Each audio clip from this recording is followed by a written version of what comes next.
This is YouTube version of the ultimate Tag Heuer 1000 collector's guide. So this is the exact guide that Jeff Stein references on his website on the dash and sends people to this guide who want to learn more about Heuer 1000. So this guide was published on caliber11.com, except that this information is lost forever because the owner of caliber11.com for some reason decided to shut down his site. So I created a copy of this guide and a few other guides, so enjoy. By late 1970s, Heuer's successful chronomatic chronographs were discontinued, and pretty much the company was keeping afloat only by their stopwatches and timing businesses. So it was clear that some new product is needed that can keep company afloat.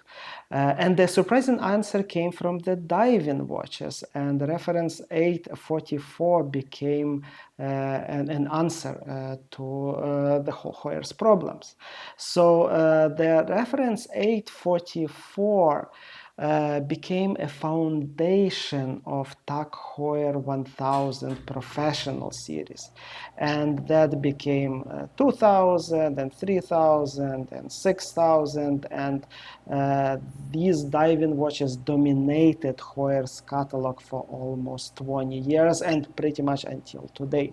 So Jack Heuer told the story of creation of Heuer 1000 in his interview that was also published on Caliber 11. So he basically said that year after year Heuer was visiting international trade fair for sporting goods and sports fashions. And there were a lot of mostly American companies that provided that equipment, and they were complaining that diving watches that they are receiving from the importer in New York, they have a lot of problems because pretty much in no time they let the water in, and they have a lot of angry customers. And that gave Jack Heuer an idea to try to create a dive watch. So he wanted to create a sturdy Rolex-like dive watch, but with a quartz movement, and that was improvement over Rolex because customers would avoid using winding crown as much. So he created what he called Series 1000, and that surprisingly became a very successful product, and that basically put the company back in black. Their early reference 844, 844.0. So 44 was automatic and 44.0 was a quartz version of this watch. So look at this beautiful dial. The reference 844 was created by French manufacturer G. Monin. So that was a contractor who made watches for many other brands, and now Heuer hired them to create a version reference 844. So the movement for these 844 automatic watches was FE4611A, and that was also a French movement. This is look how beautiful that watch is. So this is the early watch by reference 844.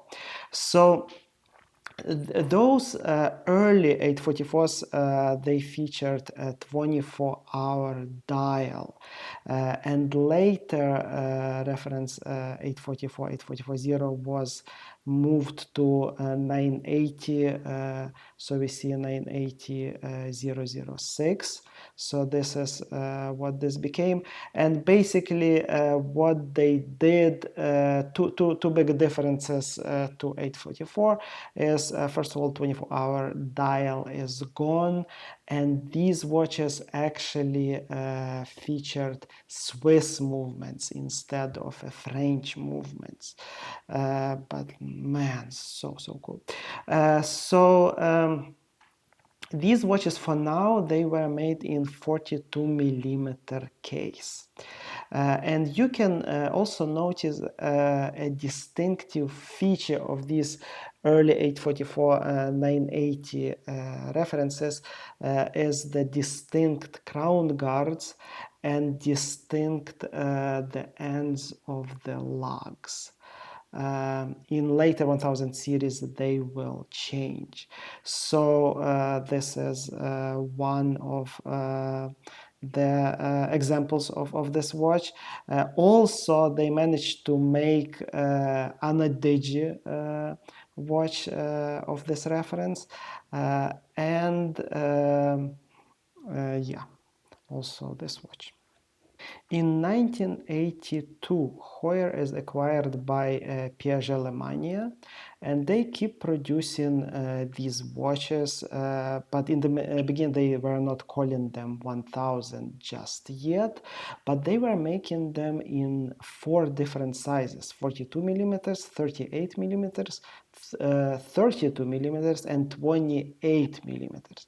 And finally, in 1984, these series were called Heuer 1000. So one distinctive difference of Heuer 1000 is that now under the Heuer Shield logo, we can clearly see a 1000. So they were making 30 different models in stainless steel, two-tone, PVD, all kinds of models and colors. So now transition to Tag Heuer. So Series 1000 transitioned to from Heuer to Tag Heuer, and the biggest difference were that now you can see 1000 moved from the top of the dial to the bottom of the dial to 6 o'clock, and the word professional also was moved to the 6 o'clock. And they also removed the word quartz from the dial. Movements. So early 844s were made with FE 4611A movement. Early quartz watches were made with ESA 536.121 movement. That's actually a legendary movement, legendary quartz movement that's now is very hard to find. But later they moved to ETA mechanical movements, and also they moved to ETA quartz movements that are much easier to find today. So some highs and lows. So Heuer 1000 were made, some of them were made in solid gold with a solid gold bracelets, just absolutely stunning watches you can see here in different sizes. And one of the features was they had these solid gold nipple hour markers. Very cool watches. And on the low end we can see this economy model that has only 30 meters water resistance, and it doesn't even have a screw down crown. When Heuer 1000 series watches were produced, it was an affordable way for people to get into a luxury Swiss watches. But today, these vintage Heuer 1000 professional watches, they're still very affordable. At the time of writing, they trade well below $1,000. Only those early morning watches, maybe they were trading a little bit higher. Great watches to collect, great watches to wear. They can tolerate a lot of tough use. And these watches were super important for Tag Heuer because that started the lineage that became pretty much Tag Heuer Aquaracer today.